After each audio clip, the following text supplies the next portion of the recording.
BRS working president KTR వ్యాఖ్యలు Congress senior నేత జగ్గారెడ్డి ఘాటుగా కౌంటర్ ఇచ్చారు. సరూర్ నగర్ సభలో కేటీఆర్ చేసిన వ్యాఖ్యలను తీవ్రంగా తప్పుపట్టారు.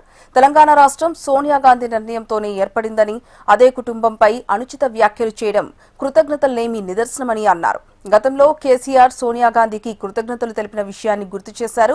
అలాగే బీఆర్ఎస్ పాలనలో గ్రూప్ 1 పేపర్ లీక్ వంటి ఘటనలపై ఎందుకు స్పందించలేదని ప్రశ్నించారు. గాంధీ కుటుంబం విలువలతో కూడిన రాజకీయాలు చేస్తే కేసీఆర్ కుటుంబం మాట తప్పే రాజకీయాలు చేస్తుందని జగ్గారెడ్డి విమర్శించారు. ఇంటికి ఒక ఉద్యోగం ఇస్తానని తను చెప్పిండు. తెలంగాణ ప్రజలతో పాటు తెలంగాణ యువతి యువకులు కూడా చదువుకున్న వాళ్ళు కేసీఆర్ గారికి మొదటి అవకాశం ముఖ్యమంత్రిగా ఇచ్చారు. వారి ముఖ్యమంత్రిగా హయాంలో క్యాబినెట్ మంత్రులుగా కేటీఆర్ గారు ప్రధాన పాత్ర పోషించారు.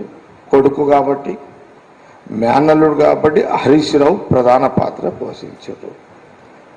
ఆ రోజు మీ నాయన కేసీఆర్ గారు ముఖ్యమంత్రి హోదాలో మరి ఇంటికి ఒక ఉద్యోగం ఇస్తా అని అన్నప్పుడు ఆ ఉద్యోగాలు మీ నాయన ముఖ్యమంత్రి అయి తెలంగాణ ప్రజలు తెలంగాణ యువతి యువకులు మీ కేసీఆర్ గారిని ముఖ్యమంత్రిని చేసిన తర్వాత ఇంటికి ఒక ఉద్యోగం మీరు ఎందుకు ఇవ్వలేకపోయారు?